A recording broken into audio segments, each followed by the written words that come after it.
start the recording, and we will use the recording for you and your fellow participants of our training program.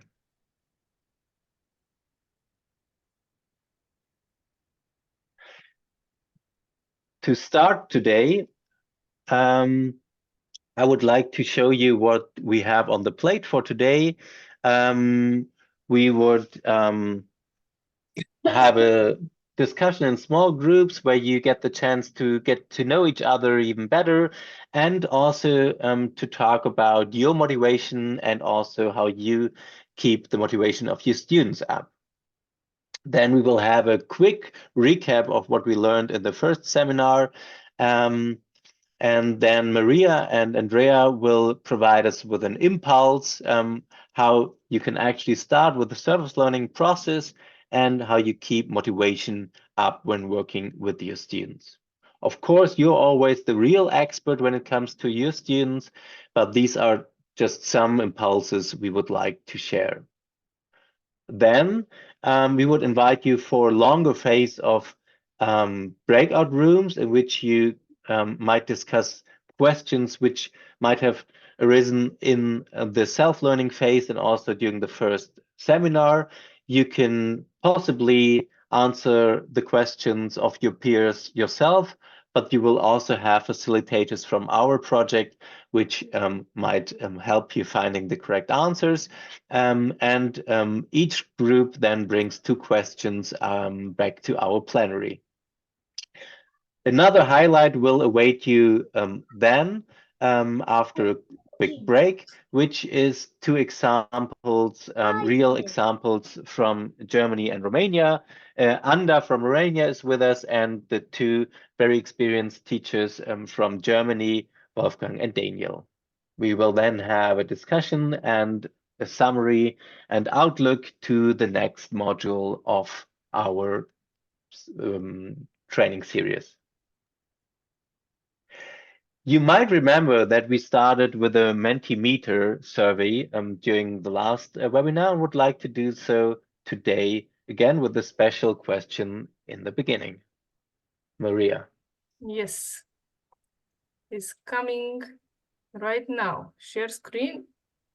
Yes, because we also like a little bit of interactivity, and because you already used the tool, as you remember from last time, to be able to answer some of the questions that are here on the screen, you need to go on menti.com, as you see it on the screen, and introduce the code, which is there, 75662933.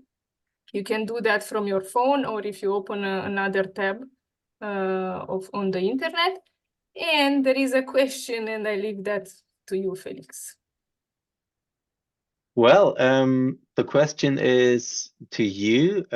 Actually, we know the answer this time, but we would like to ask you as part of a little quiz. Why do you think we have chosen a butterfly as our logo, the logo of the Service Learning for Democracy in Europe project?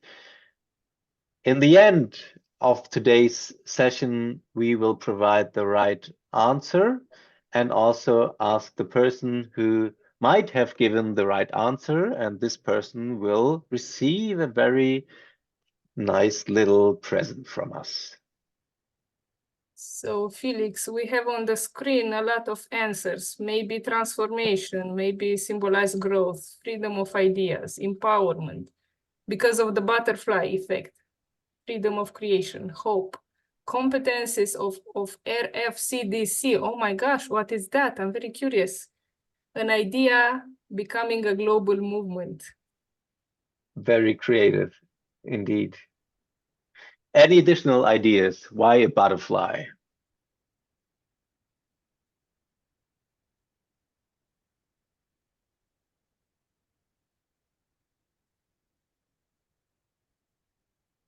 Make up your mind, and now you have the last chance to enter an idea.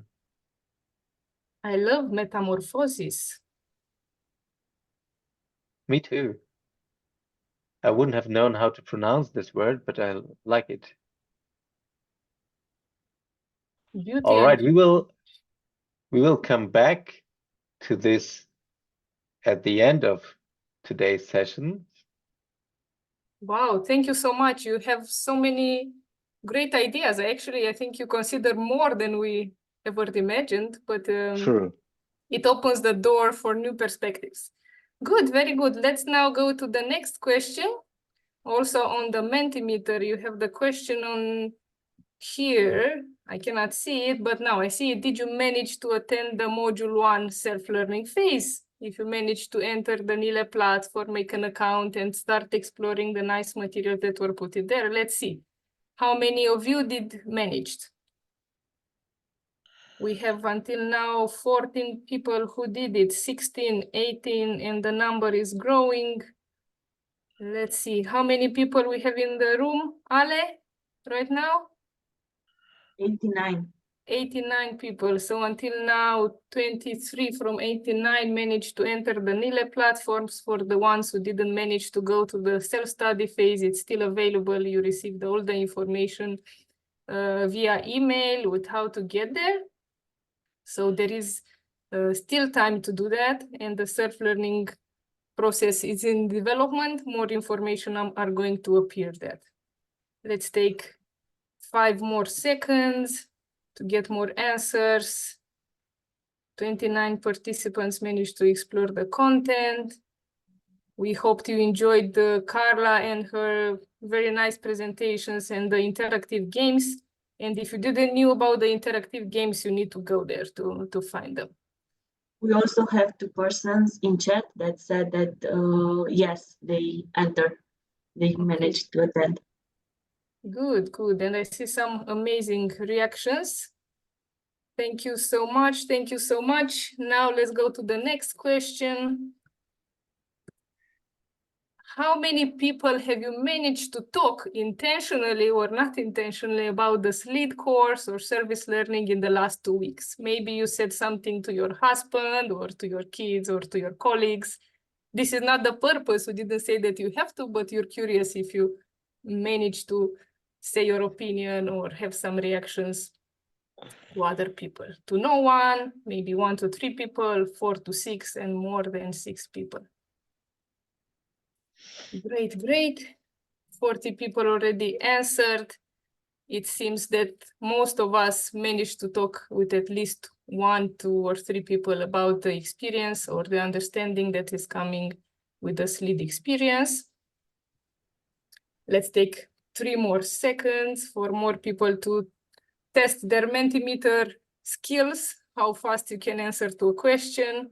We also have Sotiria in the chat, and she says 5 people, and Christina more than 8. Wow, Christina, so many people. Thank you so much for sharing the methodology, or at least your perception about how service learning is happening. Good. And now we go to the next question. Where do you feel you stand now on understanding service learning, since module 1 is about starting to understand what service learning is? There are 5 options on the screen, or 4, but if you feel you don't find yourself to the first 4, you can put also other options. Let's see. So more people started feeling more confident on starting a service learning process in the school. 7 people have more questions about service learning that still needs answers, and today it's a good day to put questions and get some more answers. And we still have 7 more webinars to reach to deeper level of understanding of service learning. 5 people feel very confident about implementing service learning in the new context, and 6 people have other perceptions. Maybe somebody who selected option, the last option, the green one, you can write us in the chat what other potential answer you have, and Ale can share with us. Thank you so much for interacting with us, and give us a feedback. This is another way to give us a feedback on where we are right now. Sotiria says that today she will understand it better. Yes, for sure. And still after 10 webinars, we are allowed to have questions. It's good to leave in the question because when we put a question, the answer is coming from somewhere at a certain point. So let's have a day of good questions and right answers.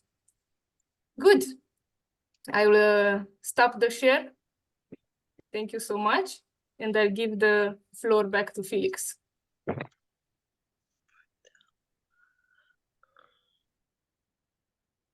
Your mic is muted.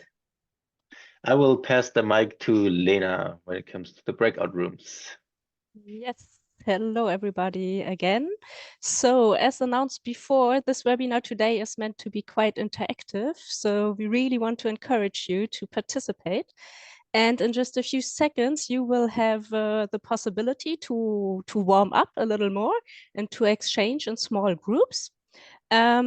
You find on this slide, I also put it in the chat, 2 questions about motivation that we would like you to share your thoughts with about in the small group. So when you start speaking, just present yourself very quickly, like introducing yourself by telling your name, maybe where you're located, where you come from, what your profession is, and then choose one of the 2 questions that most speaks to you and share your thoughts with the rest of the group. And in order not to make it too awkward or to have too long silence in the beginning, let's make it easy and start in alphabetical order. So the person with the first letter in the alphabetical order starts and then just hands over to the next one. And if some of the participants can't participate because the microphone doesn't work or so, maybe use the chat or hand it over to the next person. Just make sure that everybody has the possibility to say something and that you hear all the voices, okay? You have 10 minutes for this exchange. And yeah, we wish you good self-organization and a very pleasant exchange. Maybe Ale, can you share a little bit how the breakout rooms is working? Yes, Ale will send us into different breakout sessions. Normally, I think we will be directed into the breakout sessions automatically, right, Ale? Yes, yes. When you say it, I will take you there. It's okay? Can I open? It's okay. Let's go. Let's try this out. Have fun.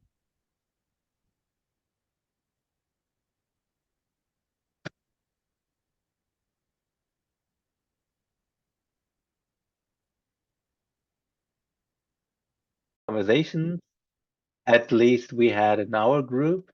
And now we would like to invite you to actually activate your memory and look back at the first webinar. It's been only 2 weeks, and Maria will help us activate our memory, what we actually covered in the first seminar.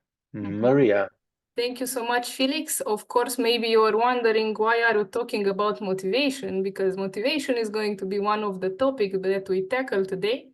But first, just to refresh our memories with some images on what we discussed 2 weeks ago.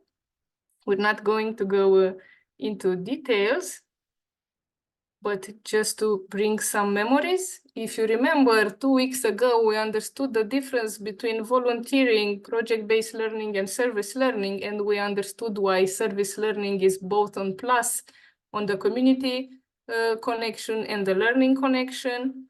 Also, if you remember, we talked about how many service learning standards. If you remember some of them. 6. Service 8? 6. 6. Good job. Let's see. Very good, very good. So service learning needs to have curricular connection. It involves a lot of reflection. It involves the participation of young people, both the community. The projects are addressing a real need in a real community right now. We support the involvement of the community from outside the school in the projects that are done by the teachers along with the youngsters, and recognition and completion is one of the last service learning standards. We're going to address these standards all the 10 webinars that we're doing together, but this was the purpose to refresh a little bit. And if you also remember, we discussed shortly about the process phases of service learning and the people who managed to go into the self-study phase. You saw a beautiful movie with Carla explaining the steps in more details. This is Carla. For the people who didn't manage to meet her online, you can go and discover a little bit more. So we didn't forget about motivation. We remembered what happened. And 2 weeks ago, the next topic for us was how are we actually starting a service learning project? And I'm going to give the floor to Andrea. Thank you, Maria. So yes, we've seen how the method works. We got to know the method.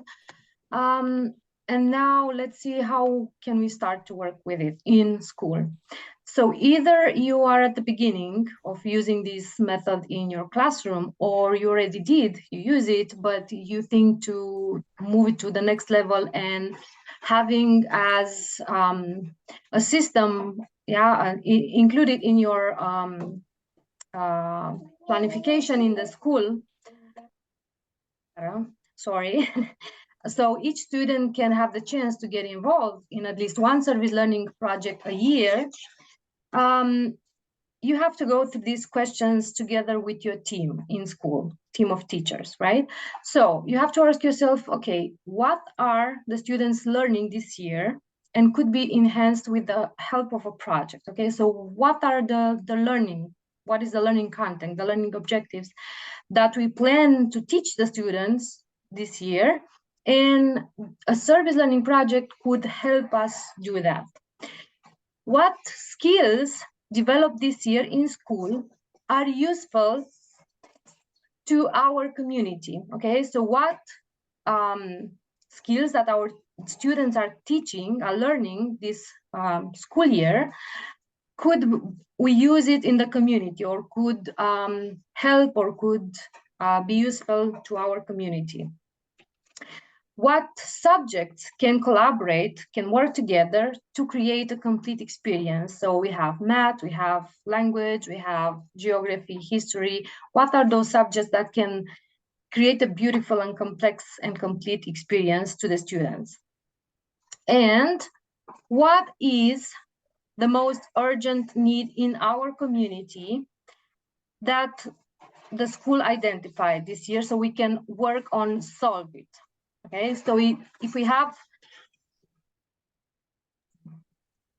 if our school identify a need or a problem in our community, what is that, you know? And so we can build a project on this problem, and we can come up with a solution to solve it. So we have a service learning project.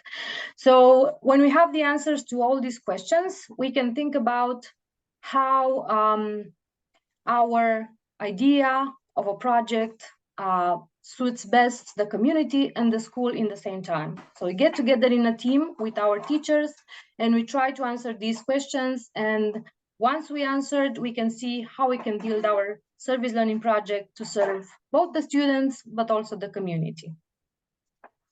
Okay, and where to start? How can we do it? There's two options, either starting from the content, skills, or learning objectives, from the theory, and then think about how we can link it with an action or a project or a problem in the community and we can solve it.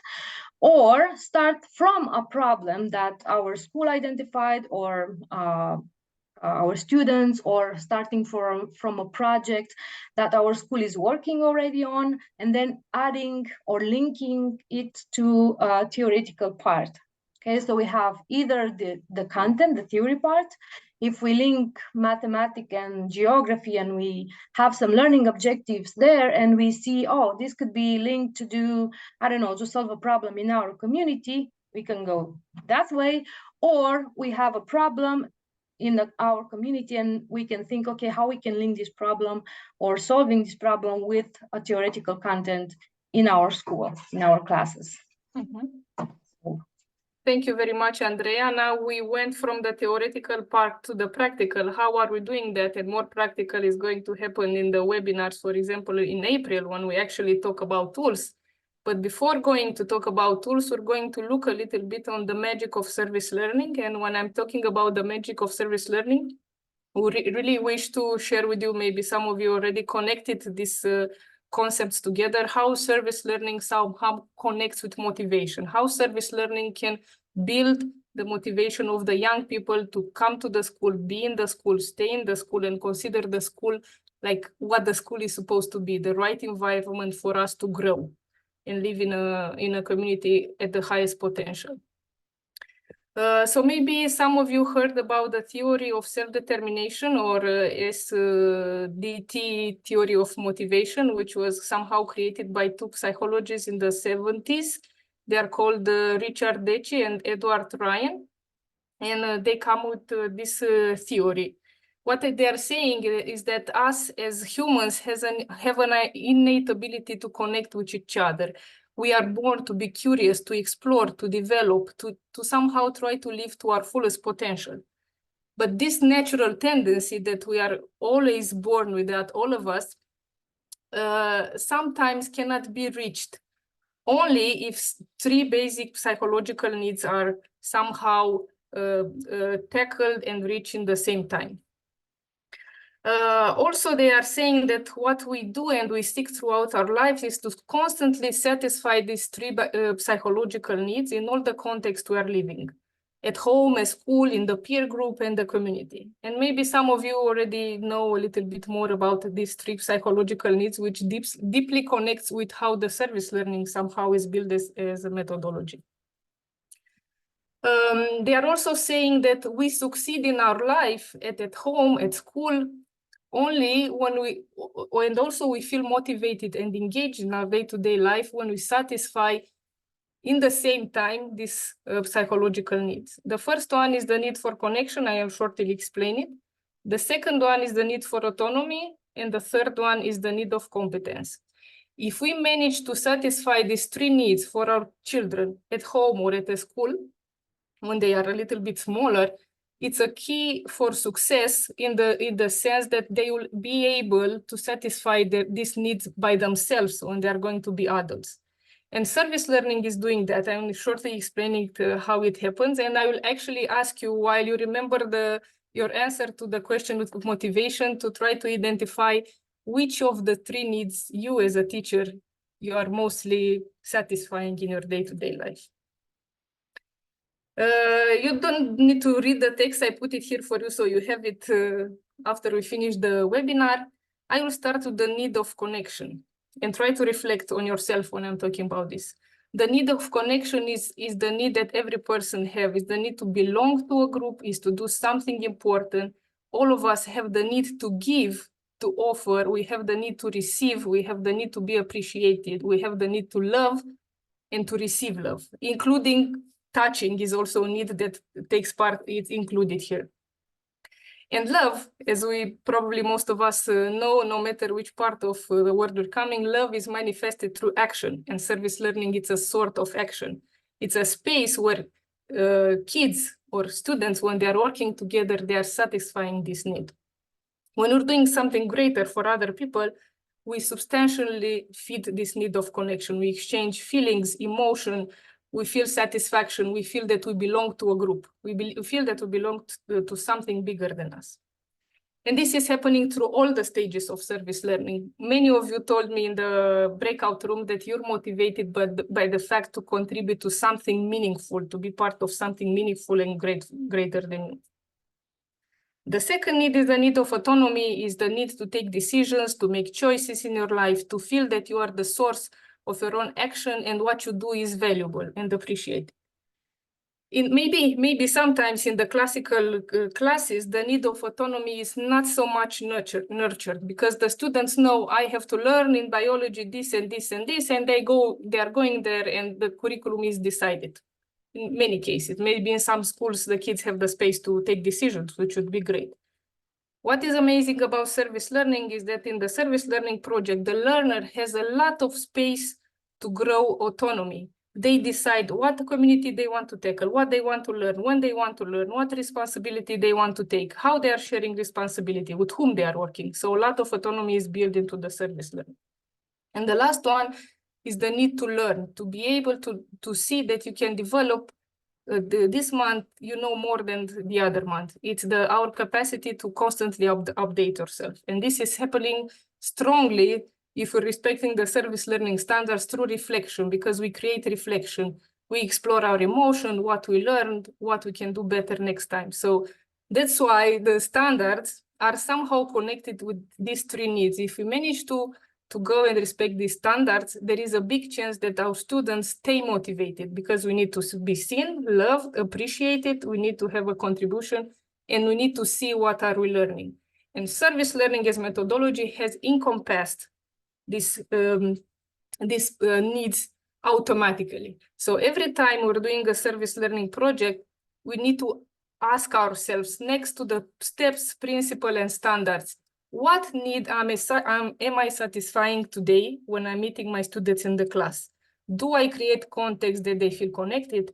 Do I create context when they can take decision? Do I create context when they can reflect? And if these three are happening, then you're on the right path. The kids will be more motivated. But it's a process. It takes time and exercise. So this was shortly about motivation. Maybe more information you'll find in the self-learning phase soon. But I was wondering if maybe 30 seconds, if you have any reflections or aha moments or questions, or if you're using this theory in your day-to-day life as a teacher. You can write in the chat also. It would be great. If not, we remain with this idea. While we satisfy these needs for the kids, they will be able to satisfy their needs later in their life. And then I'll give the floor to Felix to lead us into the next process. Yeah, thanks a lot, Maria. Very, very inspiring to learn from you. And actually, I think that we've learned a lot, and that we actually listened a lot. And now we would like to invite you again to talk yourself. As I said in the beginning, we learned and we understood your wish to talk even more to your fellow participants, and therefore we will now enter another breakout phase, in which just one thing is of importance, and that's questions. Questions you had during the first seminar, questions which might have arisen in the self-learning phase, or also questions which came up just while Maria was talking a couple of minutes ago. Or specific questions in your context. You're a teacher, you know something about service learning now, you're motivated to start, but you have a struggle in your brain and don't know how to start. This would be a moment now to get the chance to talk to your colleagues, to listen to their perspectives, to their answers. And in each group, there will be a facilitator of our project team, which is Maria, which is also Andrea, Annalilia, Sara, Lena, Wolfgang and Daniel, Achi, and also you, Marcus, right? I cannot see you in this moment. Okay, perfect. So you will have 20 minutes in these breakout rooms. After these 20 minutes, we will enter a break of 10 minutes. So after 20 minutes, you will be relocated to our plenary here. And you will see a slide indicating now you have a break. So take the break, enjoy it. And what is important in each breakout group is that you note down 2 questions you would like to have answered in the plenary. So all of our facilitators have a micro frame. You might know the tool, and you don't have to write on it, but our facilitators are invited to note down your questions. For example, I just take a very simple one. For example, how many quality criteria are there, and so on and so on. And you might collect them first or answer them step by step, but what is important to us is that in the end of your session, you nominate 2 questions you would like to have answered in the plenary. And this can concern actually anything. It could be a personal question, how you can start. It could be a rather theoretical question regarding service learning. Anything you would like to ask. This is the right place because we have practitioners, teachers who are very experienced in service learning. We have a professor from a university working on service learning. We have guests from the United States. So we have a very international and diverse group of experts. So feel free to ask your questions. With this having said, I would like to have you directed to the breakout groups. Ale, would you? Just 1 second. Yes, okay. No problem. So again, I repeat, you will have 20 minutes. Remember what you found interesting, what you also might not have understood during the self-learning phase, and take the freedom to engage in a dialogue and ask your questions.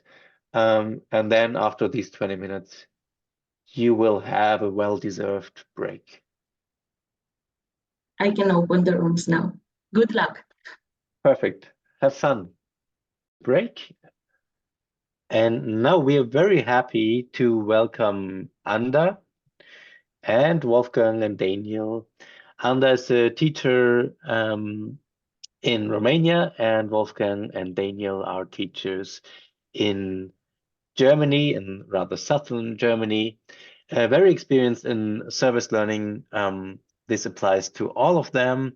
And what we would like to invite you to now is to listen to an example of Wolfgang and Daniel, and then also to an example by Anda with a focus on motivation, also touching the questions we were discussing in the beginning of today's meeting. So Wolfgang and Daniel, are you with us, up and ready? Yes, we are. Perfect. Hello. Then I had a look at all your questions and ordered them a little bit during the break. They will be answered during this seminar and also during the next webinar. I have one specific question in mind. I will also direct to you, Wolfgang and Daniel. But first, I would like to have you start and share your experience with us. And again, thanks a lot that you're with us today. Thank you. Yeah, thank you for providing us the possibility. And the project we are talking to you about is from our school, the Montessori Schule Landau, which is in the southwest of Germany. And on the next slide, we will just dive into the project idea. There's something, a framework for this project which is called Stolpersteine. This is an artist called Günther Demning, and he has developed the idea. And you see on the top right, the picture, the little picture. This is the stone. It's something that is put in the walkway, and there are names and dates written on it. And this is about mostly Jewish people, not only, but mostly Jewish people that were killed during Nazi Germany. And the idea of the artists project is to do research and to find out where did people live that have been taken, for example, to Auschwitz and then killed. And so if the research is done on this stone, which is set before on the walkway before the house where those people lived, and it says the name of the person or the family, when they were born, when they lived there, and when they were killed. So this is to strengthen the memory and raise awareness of what happened there, with all the implications for current political questions. And so this is the artists project, and the group of students you see here, they had the idea to clean these stones as a matter, again, of raising awareness. Many people don't know them. They perhaps walk over them, but they don't really know what this is. So if you have an event where you say, we are cleaning those stones, we are strolling around in the city, and there are people asking, what are you doing? Passengers. And you talk about them. So this is raising awareness. And so they went to other schools, and they had group of smaller children, smaller students, pupils. And you see in the other picture, the blue bags. This is where the cleaning material is inside. And they had a presentation with the pupils at first. So they talked about what is that all about. And then they went out together. They did the cleaning and they did the talking to the people that came by. And in the end, there was also the artist coming, because there were new stones put in the walkway, and they met him. And so they had their own project inside the bigger project. And they were doing own research on that, and they were collaborating with the Museum of Landau, with the artist, with other schools, where the students came from that did the cleaning with them. And you can perhaps think about curriculum connection, on history, on ethics, and things like that. And yes. Yeah. Maybe on the next slide you see some pictures from a new one, included stone, and an older one, and after the cleaning we're all blinking again. Yes. Let's take a clear short look to the quality standards on the next slide. And yes, how Wolfgang told you, I will go through the quality standards in a short way. First of all, the engagement partner outside the school. This was the location community, local community, City of Landau. The people participation. Well, the students planned this project from the beginning on. They developed every step, and they make the connection to the curriculum by their own. The reflection methods, the third quality standards, they have fixed reflection dates during the whole project, and they they had done a weekly documentation by themselves. The connection to the curriculum, Wolfgang said, it's history, politics, and ethics. They done a lot of presentations and wrote essays to this. The real demand is clear, the public awareness of memory culture, and to clean the stones. And recognition and conclusion. Well, the biggest recognition was for sure the visit from the artist Gunther Demning by himself. We also have certification for every project on the end of the year, and there is a presentation day where we invited the parents and the mayor of the town and the radio, sometimes the newspaper also, and other peoples. So feel free if you have any questions, so to ask them. Thank you very much, We Wolfgang did and not have a Daniel. look on the clock, so we But, don't I know think how we long did- it took. It's just perfect. It's just perfect. It was a very nice dive into your service learning practice, and I'm very happy that you're open to share your experiences. And just as a disclaimer for everyone, Wolfgang and Daniel have been implementing dozens of service learning processes, so they are real experts with a year-long experience. I think it's been more than 10 years now, right? So also when you have any specific questions, you might contact them directly. I would like to have the questions asked or written here in the chat, and I would like to start with one from Lena, who asked, who came up with the idea for this project?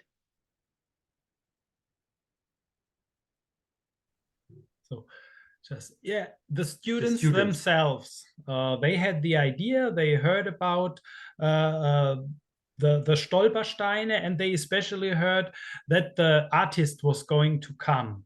And so they said, we'll do something with that, and so we can meet the artist. Mm-hmm. Now I would also like to direct a question from the group phase to you.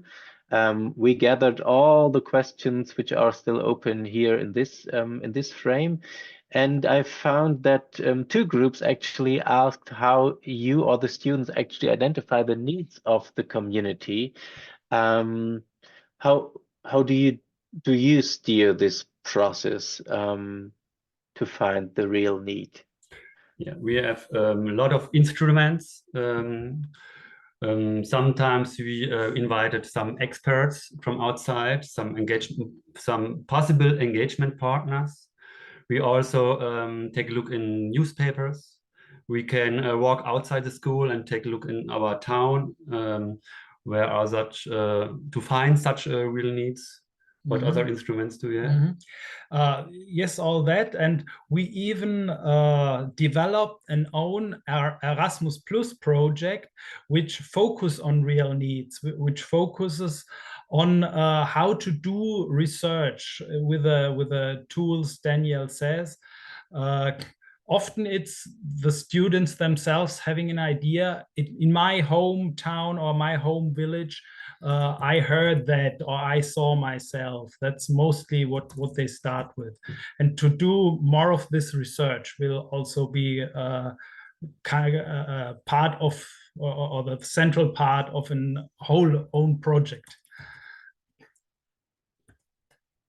Yeah, this is actually very exciting that Wolfgang and Daniel, and especially their students, are real experts in finding the real need, and they have started a project with a school in Portugal to have a cross-border service learning project focusing on the phase of identifying the real need.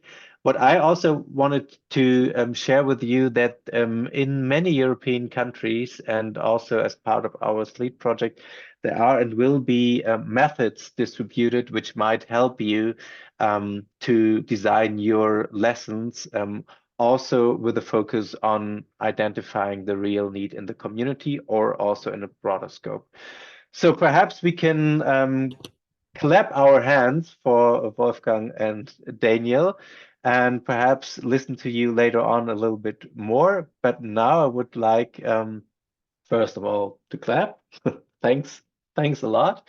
Let me find the right icon. And now I would like to pass the mic to Anda from Romania.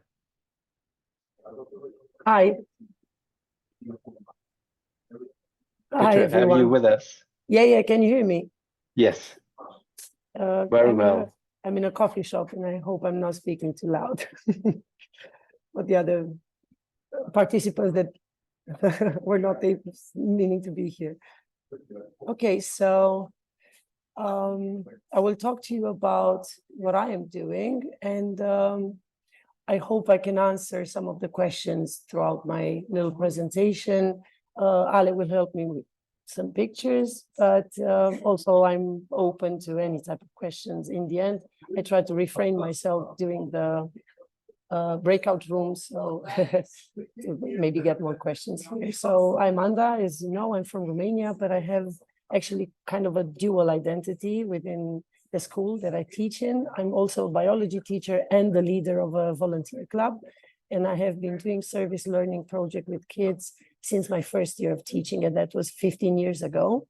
And I was lucky enough to experiment and see how different ways of creating learning contexts produce totally different results. I mean, don't get me wrong, because I enjoy teaching biology. The kids are curious, they're engaged in class. I know they enjoy the way I explain, and they come up with really good projects in school and even interdisciplinary ones.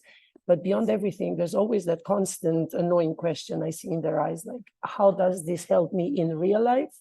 And yes, science-loving kids will be one step closer to a career, but the rest learn biology just for my sake.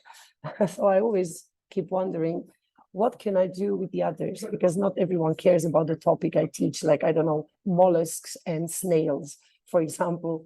And how do I make that poor creature, the snail, to become a learning context for everyone in the class? And how can I connect what they learn at school with real life and the challenges they face there? And this is why I personally do service learning, because it takes the kids out of classrooms and it puts them face to face with real life. And one of the questions would be like, why do kids keep wanting to do service learning? After a project, why do they want to get involved in the next one?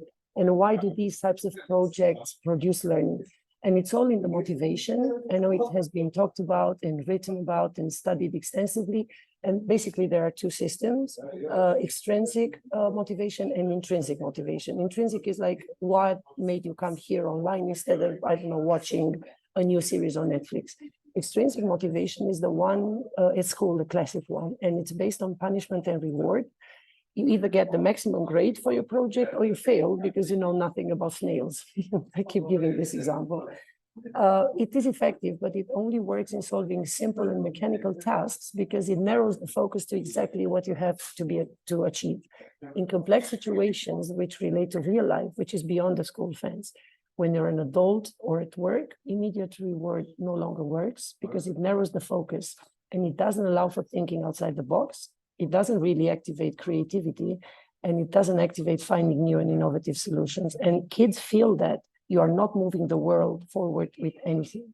But in service learning, on the other hand, we work only with intrinsic motivation. You learn something because it helps you solve something real, because you like it and because it's part of something bigger. You end up putting in all your creativity, your time, your resources, your ideas, your persuasive power, whatever you're good at, into solving a problem. And the project can start from a very simple need, finding that you had that question. As long as the need is real, it will motivate us enough to solve it. I'll give you an example. For example, our first project 15 years ago, the problem identified by the kids was the fact that they were annoyed that the school garden was a mess. They didn't have a green space where we could chat during breaks and, I don't know, learn biology maybe, but we didn't have any money to do it. So the bitter adults solution, myself, I told them that you wait, I will apply for funding. And when we get the money, we'll start digging and planting. But we didn't win, luckily, because that's when the kids started to come up with crazy solutions. For example, I will make temporary tattoos and I will learn how to do them and I will involve a friend to help me, or let's bring a band from another high school and organize a concert. But I was continuing to be suspicious, thinking that it was just like teenage enthusiasm, but they did not give up. They kept coming on with ideas. Like, it was like, we don't have a stage. Where can we organize a concert? On top of the sports hall? Of course we couldn't because it was dangerous, but they still didn't give up. And one kid said that, oh, my uncle works at the city sports hall and they have a disused boxing ring and we can bring the boxing ring bit by bit, carrying it throughout town. It was quite funny, actually. And we ended up drilling sausages in the school courtyard, and all sorts of crazy ideas. The idea is that they completely dismantled all my arguments with simple and completely achievable things. And myself, crazy enough, but I ended up believing it could be done. And it was possible. We ended up organizing our little festival and improvising it. But the lesson here for us was not the festival itself, is how they behaved afterwards. The way they managed to spend the money that they raised themselves, the way they came to plant all summer long. They learned about all species of plants. They learned technical solutions for carpentry and 3D design. They spoke with biologists and are experts in all sorts of fields, engineers. And in the end, the lessons were learned and they could be very well connected to the curriculum because they learned lessons from all domains, not just one. Let me see if I can find any other pictures. Just a minute.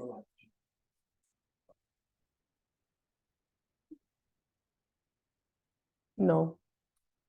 Later on, I'll show you how it ended up in the end. The idea is that in the end, if that snail would have come into the equation, I'm sure they would have learned a lot about that snail too. So I would have been able to connect everything I wanted to teach in my snail and mollusk project throughout this project. And I would have been able to connect it with finances and mathematics and all other subjects that they learn in school. And this is when I also learned lessons about how kids learn, because they learn skills from different fields if the context is connected to a real need and connected with the community. And the motivation is generated, and it keeps regenerating if they receive validation from the start, that what they know and their skills are already good and useful even before they start. And I also learned that I have a lot of freedom to create and invent within the system in the school, and is not as rigid as I thought. And that innovation comes when you put together the expertise of adults with the creativity of kids and their ability to transfer skills from one domain to another, and with their, and also because they're very courageous, more courageous than adults. And I also learned that we're in this learning process together, and sometimes they will have to be in control, not me. And another question would be, what do we do if we make mistakes? As Maria told you, we don't mind at all. We're very happy because that's when we get to reflect on the mistake and break it down and see what, where, how we can do better next time. The call to failure here doesn't really exist because there's no real stake. So either the success goes as planned, or we have success differently, or we learn things about ourselves and biology, for example, and how to do it better next time. And if I go back to the school garden and the small festivals, from mistakes and lesson passed on from generation to generation, and with new skills accumulated every year, we reached its 10th edition, which gathered more than 10,000 people in the schoolyard. And it has come to solve a different cause every year and connect the kids with a new community in need. It generated new projects and new learning contexts for the kids. We ended up organizing camps for children from disadvantaged backgrounds to guided tours for the visually impaired in our city. And how far can you go? If you're wondering, well, in the end, for example, we had 11th grade girls that became experts in writing project proposals for funding competitions, and they ended up winning them without exception. 10th grade kids, for example, activated all their mathematical knowledge, everything they learned in school, to calculate the materials needed to build stands and stages in order to save money. They also learned 3D design to convince the girls from the financing department to give them money, so negotiation skills. The 12th grade girls, also talking about negotiation skills, they went to Bucharest alone to negotiate with big sponsors. One boy activated his physics knowledge to do the entire electrical plan and how to install 3-phase electrical panels. They ended up working with accountants. They recorded entrance tickets to the tax office. They made marketing plans. They made viral PR and marketing campaigns online. They even formed an NGO They did all the paperwork themselves, and they went to become mentors and facilitators for the younger students. Some of them are now my colleagues in the NGO. One of them is Ale, working with Maria right now. So these kids are genuinely preparing for adult life. That's the whole idea behind it. And they practice solving complex problems. They practice teamwork, time and resource management, working under pressure, and also making decisions. They do this in a safe environment where the group takes the responsibility. And if they make mistakes, they don't get punished and penalized by real life. So they leave schools with thousands of open doors in front of them. They're courageous, they're autonomous, they're resilient, they're flexible. They know who they are exactly and also what they can bring into the world. And another question would be what keeps me motivated after 15 years? First of all, I'm a teacher. And every generation of kids brings completely new lessons and challenges, everything that I thought I knew, both as a teacher and as a person. And the idea is that it can be easily replicated, this service learning, in any learning activity, either interdisciplinary or not, as long as we consider that school is and must be part of a learning ecosystem and that is connected actually to community and real life, is not on its own. And success can be redefined at every level, big project or small project, as long as this project leads to the three factors that Maria was talking about. It leads to children's autonomy. It makes them to want to become more competent, better at a specific skill, and also creates connection and the ambition to do something for a greater purpose. And service learning projects, actually, if I think about it, do not complement school. They do not come in a completion of school curriculum. They're definitely an integral part of the learning process. And after each service learning project implemented, I've seen that the community moves forward with redefined values, and the kids bring all the skills back to their school, their personal life, and also in their future adult life. I really believe that it takes a community to raise a child. Thank you. Thanks a lot, Anda. Very, very inspiring. When you were talking, and I also heard that you've been implementing service learning for 15 years. I was thinking of one question which was raised in the groups, in the group of ACHI.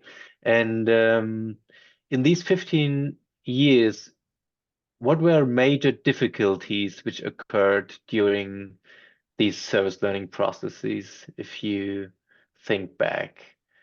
I mean, we've heard about so much which worked extremely well.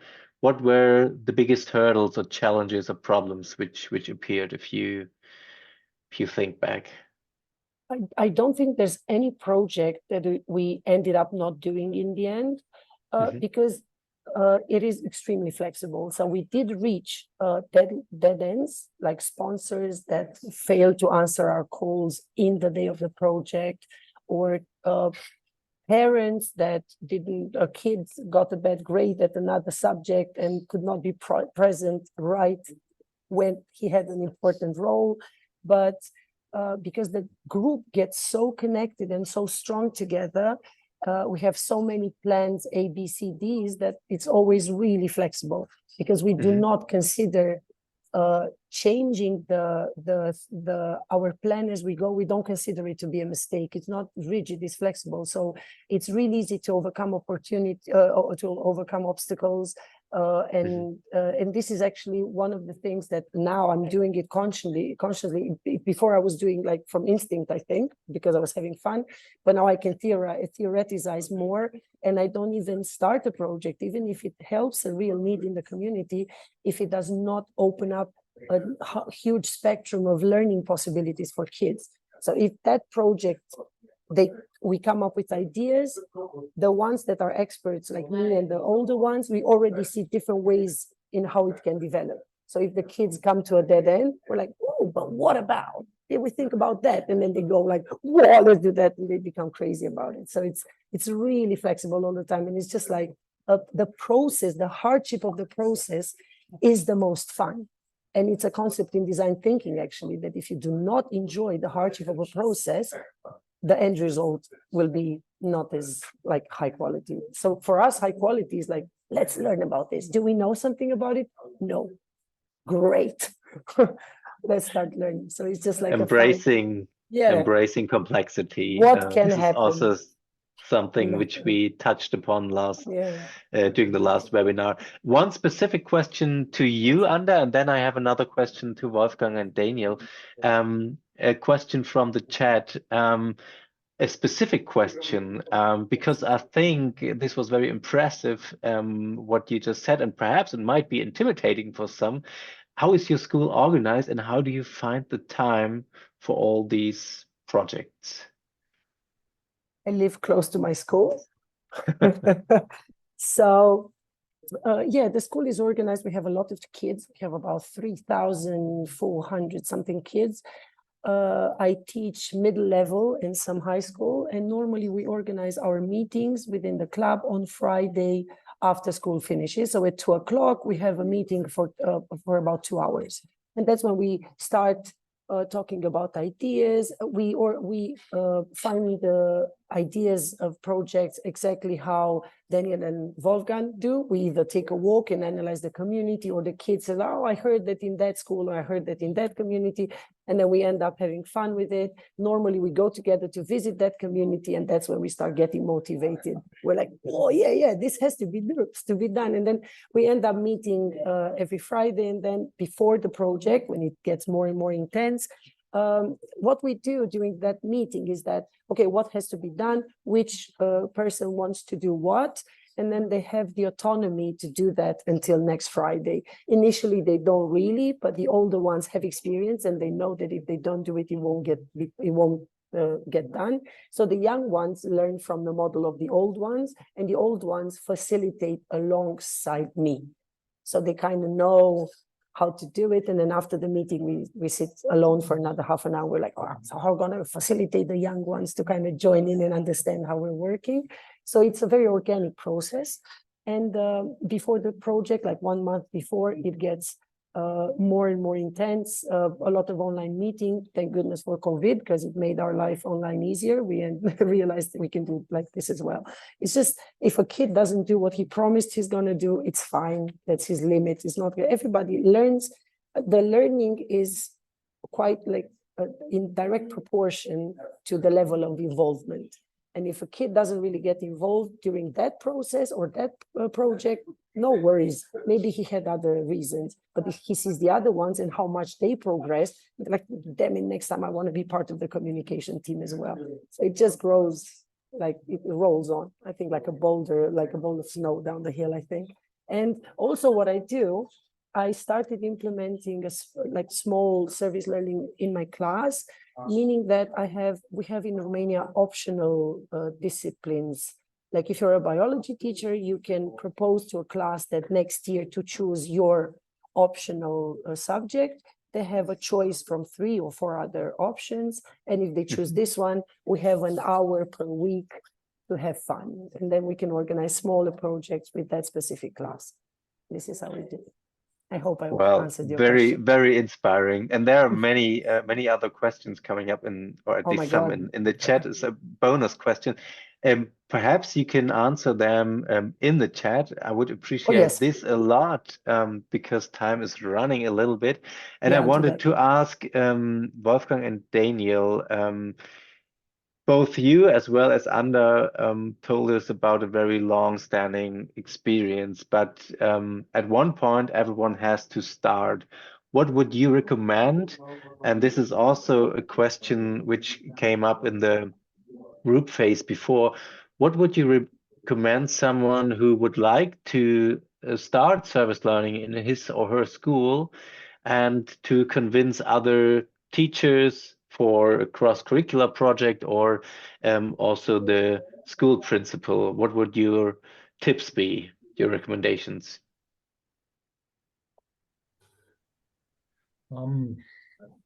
I think perhaps most important is to think about how to put the idea of service learning on what is there in your school. So not to think that there are the quality standards and I have to do all that in the first step, and I have to do something such complex as we just heard from Anda. So perhaps to find a first step, Perhaps it's a small project, perhaps it does not have all the quality standards, perhaps it's more of an engagement project or more of a curriculum project, and then to go step by step. And that might be a good way also to convince colleagues and a principal not to do too big changes, because everyone wants to, human beings want to stay where they are a little bit. So if you come and say, so we are making us on the way, we are doing some change, not to do the big steps first. Perhaps sometimes that works, perhaps sometimes it's the best, but if you're not sure, to do little steps first, I think this could be. Yes, and to inspire other teachers from your school, I think a really big part is the public relation. So share your steps, every step you make, and share your results. I think in our experience, all experience are quite positive at the end, and so you can inspire by showing your work or which you have done with your students. I completely agree with what you said. If we think about the standards, we get fixed, and then you just go to a group of kids like your class and like, hey guys, do you want to do something fun? And this is how you start. That's it. Yes. It does not have to be more than this. Yeah. Like, I found this need. We learned biology. Can we like combine the two? What would you say? And that's it. Like we said in the separate room, you have to start step by step.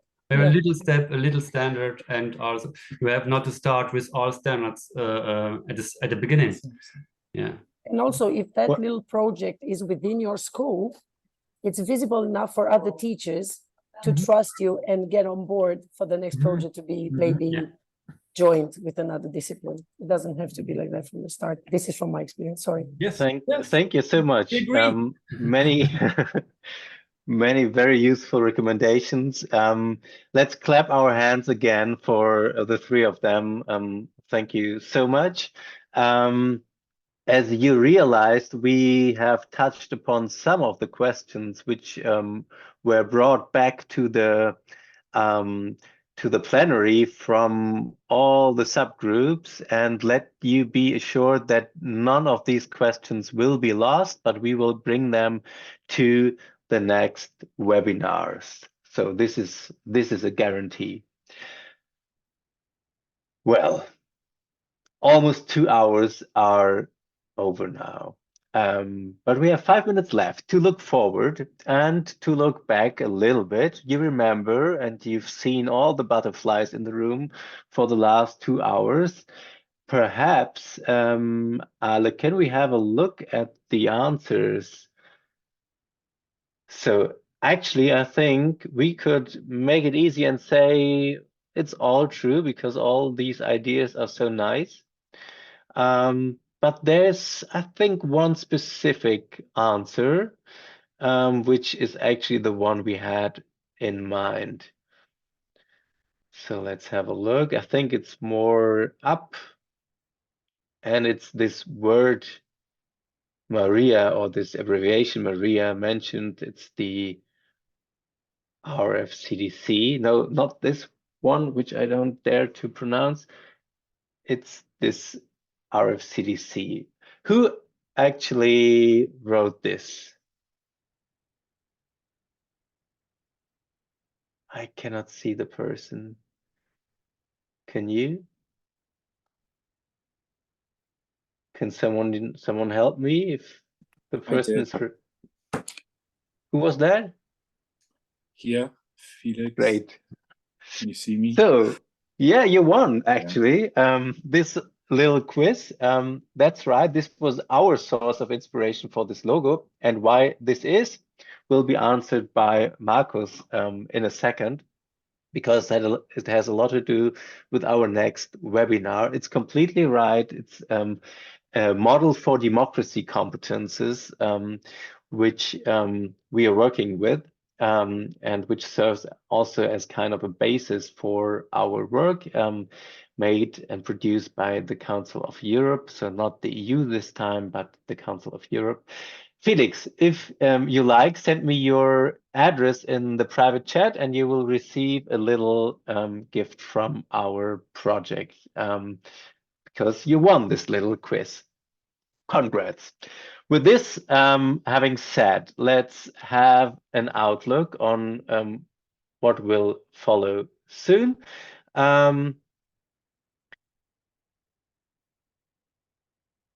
This is the answer. This is the competence framework for democracy competences of the Council of Europe. And now I would like to invite Markus to tell a little bit about the next webinar, which is taking place on February 21st.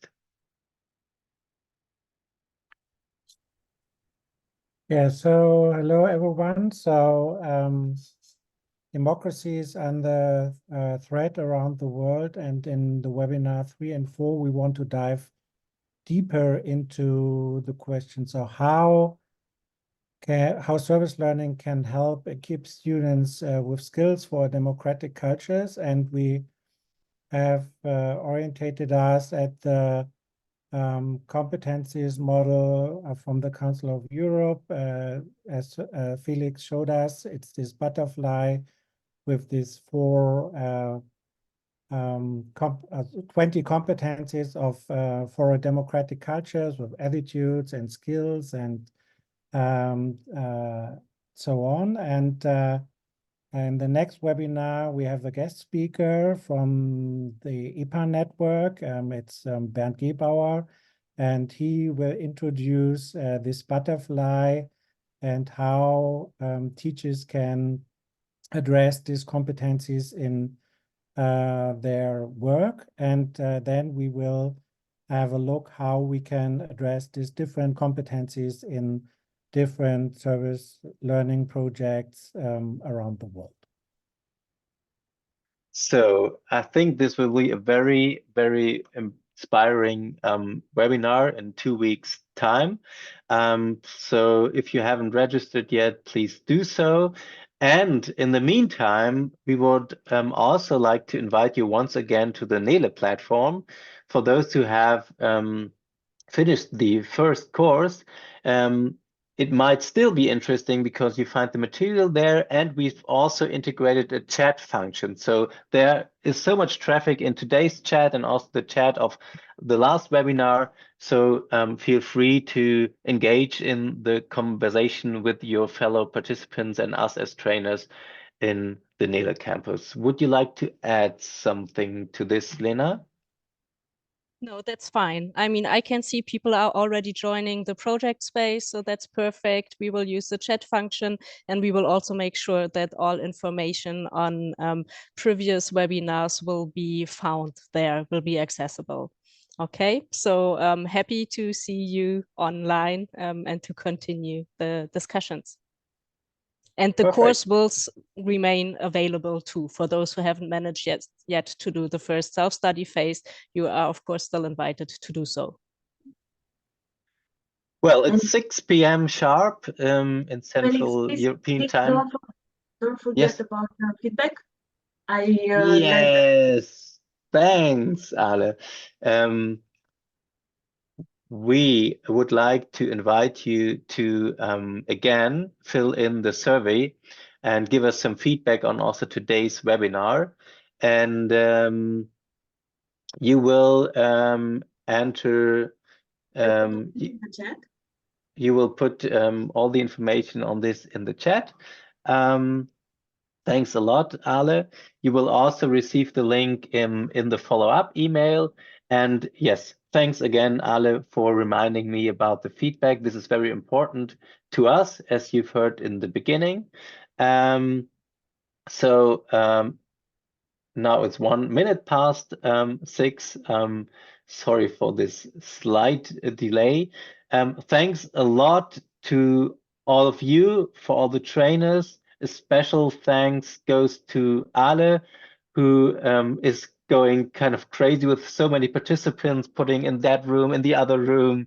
There's so much technical stuff to do. So thanks a lot to you, Ale.